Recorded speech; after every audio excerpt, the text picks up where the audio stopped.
Cumprimentar todos os nossos colegas extensionistas, né, que se encontram aqui nesse importante evento, né, que vai discutir, vai repensar a EMPAE aqui no estado de Mato Grosso. Quero dizer da satisfação de poder estar aqui com vocês, parabenizar o sindicato e a diretoria da EMPAE pela realização desse evento, que nós reportamos da maior relevância, geramos assim, oportuno por esse momento que a gente está atravessando, esse momento de crise, e essa crise, na verdade, ela traz, de uma forma assim, mais urgente esse debate que, aliás, já vinha, ele já estava na mesa dos governantes, na mesa da ASBRAE, da FASER, da CONTAG, das federações. A gente já vem fazendo esse debate há algum tempo, Eu acredito que desde 2003, 2004, com o advento da política nacional de até, esse debate tem sido colocado na mesa da sociedade civil e dos governantes. Mas é um momento oportuno, porque nessas crises, nesses momentos que a gente realmente pode encontrar os melhores caminhos. Essa fala, inicialmente, ela seria feita pelo nosso coordenador geral, o Carlos Carvalho, da EMATE do Paraná, mas por ter assumido outros compromissos, ele pediu que nós estivéssemos aqui com vocês fazendo essa conversa. Então, inicialmente, eu queria colocar assim, rapidamente, para todos vocês, o que é a FASER, É uma entidade federativa que congrega e defende e representa a categoria dos trabalhadores da assistência técnica, extensão rural e do setor público agrícola do Brasil, e tem como objetivo central o encaminhamento das reivindicações das suas entidades filiadas. Hoje a coordenação da Executiva Nacional é composta pelo Carlos Carvalho, que é o coordenador geral da EMATE do Paraná, pelo Adolfo Sunderhus, que é coordenador executivo lá do Incapé, do Espírito Santo, o Gilmar Bruneto, que é o nosso companheiro aqui da EMPAE, e o atual presidente do sindicato, o Carlos Barbosa, coordenador de comunicações, Oswaldo Guarani, coordenador financeiro, o Jonas Tadeu, coordenador de formação sindical, e nós que estamos na coordenação da ATEV.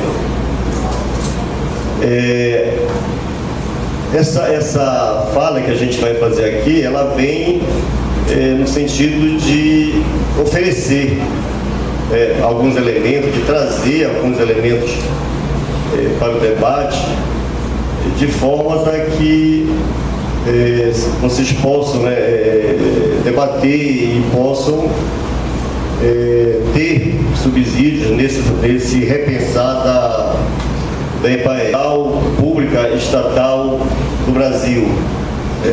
A primeira reflexão: nós temos uma política pública que foi instituída pela Lei 10.188, é um serviço de educação não formal, de caráter continuado no meio rural, que promove esses processos de gestão, produção, beneficiamento, comercialização das atividades dos serviços agropecuários e não agropecuários, inclusive das atividades administrativas, florestais e artesanais.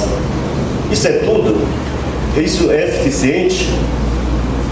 Como é que o Incapé se vê dentro dessa lei? E como é que ele executa as suas ações? Essa é uma reflexão importante, porque ela também vai remeter para você redefinir a sua missão, redefinir seus negócios, como colocava aqui no início o Agileu na sua apresentação. Aliás, a minha fala ela tem muita aderência, né, com o que ele estava ali falando. Então, qual é o nosso papel? E qual é o público? Nós vamos continuar, né, trabalhando com os agricultores familiares? Essa é uma pergunta que a gente tem que fazer e tem que se definir. Que outros públicos a gente poderia trabalhar? Qual é o nosso entendimento que nós temos com relação ao que estamos fazendo? Hoje, a gente pode dizer que nós temos essa conexão aí de interações, né, do conhecimento acadêmico, né, que dialoga lá com o conhecimento local, para promover o desenvolvimento sustentável, criando condições para o acesso dos agricultores familiares às demais políticas públicas e construindo um modelo agrícola sustentável. É isso mesmo? A terra tem um relevante papel de contribuir para a segurança alimentar, para a redução da fome, para incrementar rendas, geração de ocupação no meio rural e com sustentabilidade humana, econômica e ambiental. Esses elementos, eles nos permitem avaliar se esse realmente é isso que nós estamos fazendo, se nós podemos avançar com relação a esse papel, na hora que estamos discutindo o repensado da EMPAER. A base dessa conversa que eu estou trazendo aqui para vocês, ela tem como pano de fundo a própria evolução da sociedade humana, né? A promoção, vamos dizer assim, do desenvolvimento das sociedades humanas, das nações, né, dos estados, dos municípios e das comunidades.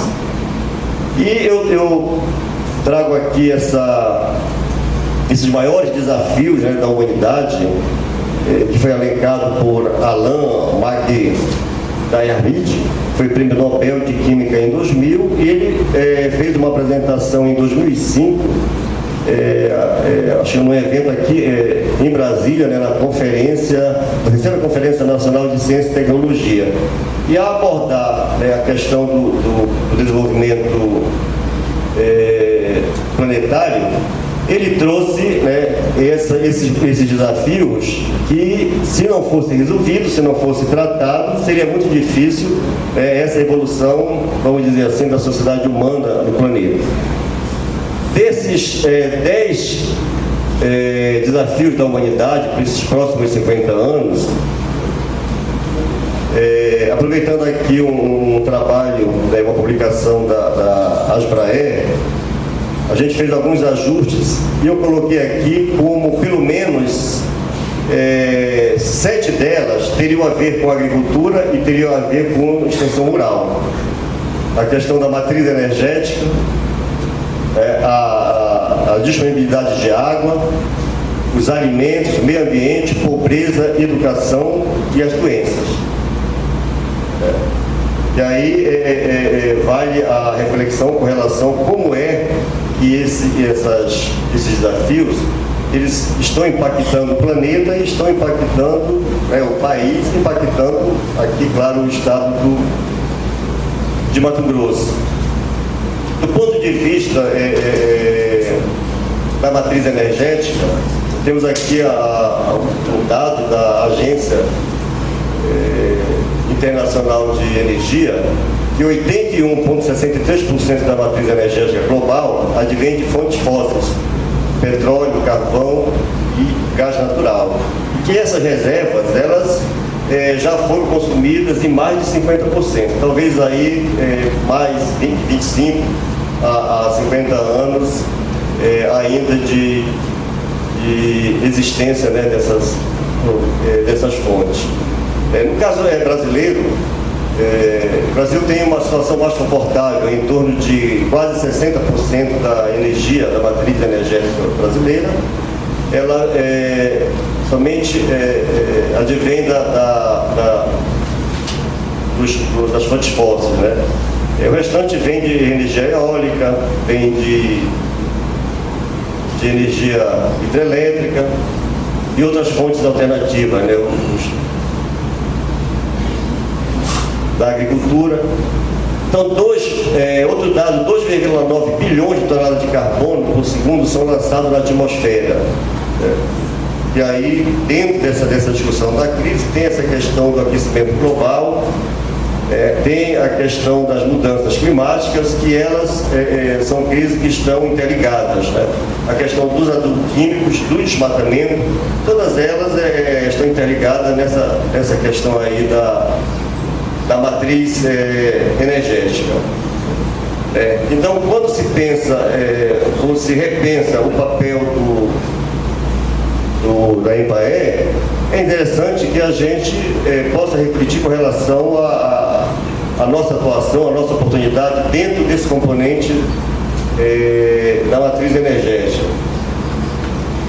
Do ponto de vista da água, tem alguns dados aqui da FUNASA e da Caritas, que mais de 1 bilhão de pessoas no mundo não têm acesso à água tratada. E no Brasil são 40 milhões, sendo que 21 milhões estão no meio rural, não têm acesso à água potável. Então são situações que a gente tem que avaliar e verificar de que formas é que nós estamos atuando e que grau é que nós estamos atuando dentro dessa situação que pode se tornar em oportunidades. Do ponto de vista da fome, são quase 1 bilhão, né, de famintos no mundo. O Brasil tem 13,6 milhões de pessoas que não têm acesso a alimentos. Não é nem a questão da produção do alimento, é a questão da acessibilidade, né, aos alimentos. Com relação ainda falando de alimentos, 1/3 dos alimentos do Brasil estão contaminados com agrotóxicos, são dados da Anvisa de 2011. E dados de um pesquisador, né, do Meirelles, da Fiocruz, 71% dos alimentos possuem resíduos de agrotóxicos. São mais de 17 tipos de agrotóxicos encontrados nos alimentos. Então, essa questão dos alimentos, além de ter um contingente que não tem acesso, nós temos uns alimentos que não têm lá a qualidade desejada pela população. Do ponto de vista do solo, são mais de 500 milhões de toneladas de terras que são perdidas por ano pela erosão no Brasil. 8 milhões de toneladas de NPK. Então, são dados que são preocupantes, que estão aí, precisam receber algum tipo de tratamento. E pode ser oportunidades para que a extensão rural no Brasil possa atuar. 99,2 bilhões de pessoas em 2050 vão exigir um aumento da produção de alimentos de 1,6 bilhões de toneladas para 2,6 bilhões. Um aumento de 60%, né, na produção em 34 anos. Quer dizer, é um tempo relativamente curto para você aumentar em 60% essa disponibilidade de alimentos no mundo. 42% da população global vive em terras secas suscetíveis à desertificação. No Brasil, são 15% do território nacional são terras suscetíveis à desertificação. Em torno de 1.491 municípios estão nessas condições. Os estados que apresentam, vamos dizer assim, casos mais graves é o Piauí e a Bahia. A quantidade de municípios supera os outros estados. Então, são também oportunidades para uma atuação mais incisiva, né, da extensão rural brasileira. A gente trouxe agora, a partir dessas crises, vamos dizer assim, desses desafios, desse cenário, de que forma a extensão rural brasileira poderia atuar, de forma assim mais pragmática, né? Com relação à questão da energia, atuar em cima de fontes renováveis, limpas e que fosse permanente, com origem na agricultura, né? Então nós temos aqui produção de etanol, de biodiesel e de biogás, né, que poderiam ser discutidas, né? Algumas desse processo, a extensão rural hoje já atua, mas a questão é de que forma nós atuamos, né? Qual é, vamos dizer assim, os recursos que são disponibilizados para uma atuação mais profissional, vamos dizer assim, da extensão rural dentro dessas políticas, dentro desses programas. Qual é a capacitação que a gente tem recebido para ter uma atuação dentro desse contexto? No recursos hídricos seria uma atuação principalmente dentro no contexto de usinas hidrelétricas, com relação à energia solar em painéis térmicos, né, fotovoltaicos, né, até porque o custo da energia que chega na casa lá, tanto no cidadão urbano quanto no cidadão rural, a gente sabe o preço que isso representa no orçamento dos agricultores, do pessoal da área rural. E na energia eólica, atuando na área de usinas, né, geradoras de energia. São energias limpas, permanentes. Já temos uma atuação em alguns estados, né, dentro desse contexto, mas talvez não no nível que a gente possa chegar. Com relação à água, trabalhar a questão do manejo hídrico, da conservação e uso, né, da água e dos solos, com recuperação de nascentes, proteção e preservação de mananciais do solo, disponibilidade, armazenamento, desperdício, qualidade, estabilidade, né, são fatores que têm que ser levados em conta. Consumo humano, agropecuário, industrial, lazer, etc. Então, qual é a forma como as empresas públicas e estatais têm atuado com relação a manejo de recursos hídricos? Então é preciso fazer uma reflexão, avaliar a potencialidade do Estado com relação à disponibilidade ou à sua falta, né? E nesse planejamento de curto, médio e longo prazo, repensado da EMPAE, inserir essas oportunidades dentro desse contexto. Tá? Com relação aos alimentos, nós temos aqui uma série de possibilidades, né? Algumas dessas nós já estamos atuando. Sistema de produção mais eficiente, sistema de produção, e aí são coisas aqui, inclusive, para pesquisa, né? Menos exigente em águas, fertilizantes sintéticos solúveis, espécies que sejam recuperadoras de solos, com baixa emissão de carbono, porém sejam sequestradoras de carbono e de elevada produtividade, áreas alternadas e trabalhar com desmatamento zero, sistemas agroecológicos orgânicos, sistemas produtivos menos dependentes de insumos externos e que sejam biodiversos do ponto de vista do uso alternativo do solo. E tecnologias de baixo impacto ambiental e com foco na agricultura familiar. Meio ambiente. Temos aqui a questão do ordenamento ambiental, cadastro ambiental rural, georreferenciamento de unidade produtiva, as áreas de reserva de proteção ambiental, áreas de uso alternativo, plano de recuperação de áreas degradadas, que é o PRAD, educação ambiental, são grandes possibilidades para uma atuação da extensão rural. A questão da pobreza, nós temos algumas ações aí, mas a gente precisa discutir melhor essas ações. Inclusão social e produtiva, né?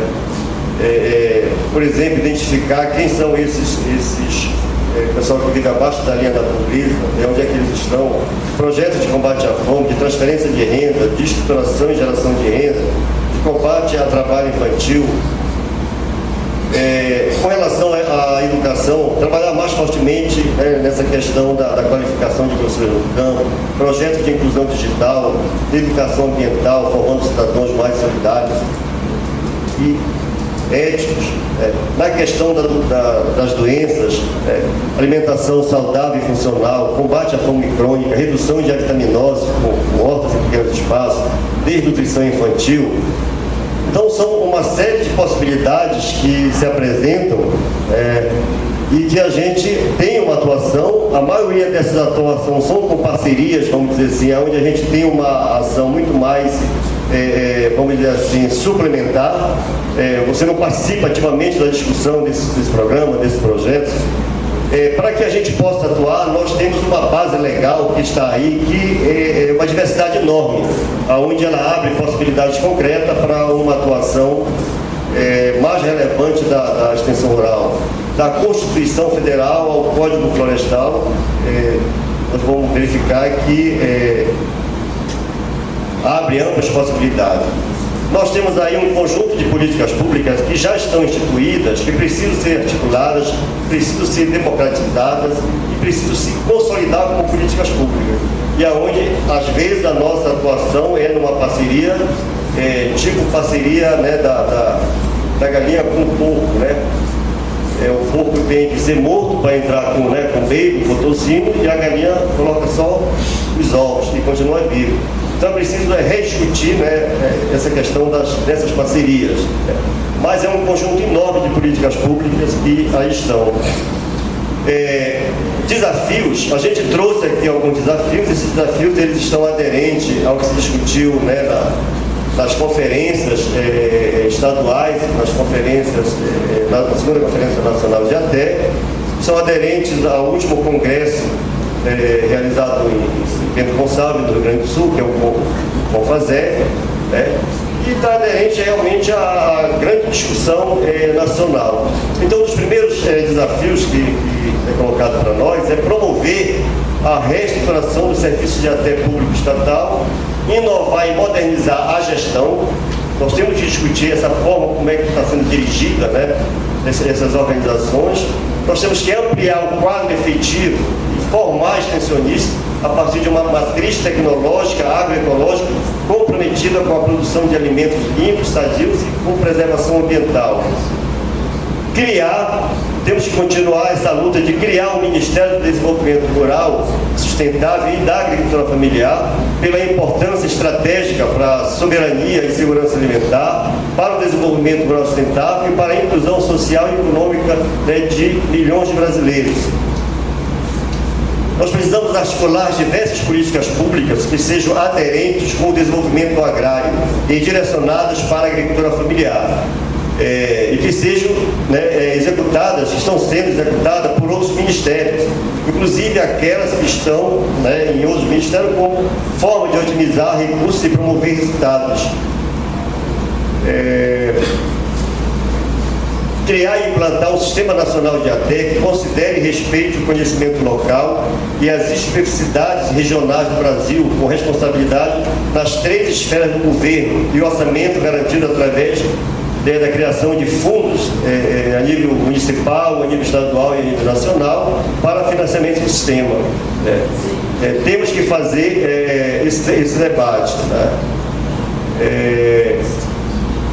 Estruturar a ANATE com urgência, porque isso já está, o processo já está sendo desgastado, né? Uma agência coordenadora do Sistema Nacional de ATE para aplicação de recursos governamentais junto às instituições executoras da extensão rural, executora do Fundo Nacional de ATE, com foco no fortalecimento da agricultura familiar e modernização qualificada da extensão rural pública brasileira.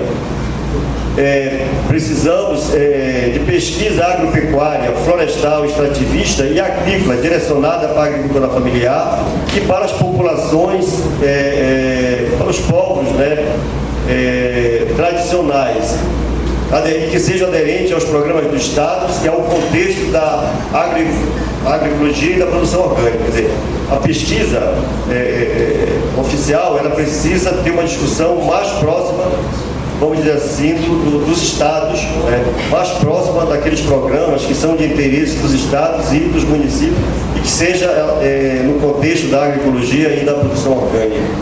Desenvolver programas de capacitação e formação de agricultores familiares das suas organizações, com foco em tecnologias sociais, associativismo, cooperativismo, para estimular práticas éticas solidárias e de geração de rendas. Promover a sucessão familiar rural com o objetivo de incluir as novas gerações nos projetos de desenvolvimento sustentável rural, através da integração das diversas políticas públicas e arranjos sociais e produtivos de acordo com a realidade rural. Implementar a PINATE, o PINAE, o PA, a PRONAF, o PNPCT, o PRONERA, o PRAD, e o PLANAF e demais políticas públicas no planejamento e nas ações da TE pública governamental, garantindo a produção de alimentos limpos e sadios, bem como a inclusão social, produtiva e econômica das famílias. Esta inclusão que se coloca aqui, ela é uma inclusão no sentido de que não basta executar. Essas políticas, elas precisam remunerar o serviço, porque dessa forma, para que o serviço possa ter sustentabilidade. Ampliar e construir parceria com as agências de governo, organizações da sociedade civil e com os movimentos dos agricultores familiares, extrativistas, indígenas, quilombolas, pescadores, movimentos das mulheres, as federações, os sindicatos, cooperativas, com vistas a potencializar as ações da ATE, inclusive captação de recursos financeiros, e de uma assistência técnica voltada aos agricultores familiares. Estou finalizando. Implementar propostas priorizadas no segundo Confasé e na segunda Conferência Estadual de ATE, na primeira Conferência Nacional Temática e na segunda Senaté. Foram mais de 900 conferências que foram realizadas em todo o Brasil, mobilizaram um contingente significativo de profissionais, de cientistas, de pesquisadores, de agricultores familiares. Então, elas precisam ser implementadas, analisadas e implementadas. E aqui eu acho que um desafio que a gente tem que ter muito em mente, A extensão rural brasileira, ela precisa ser reconhecida pela sociedade, em excelência em assistência técnica e extensão rural para a agricultura familiar no Brasil.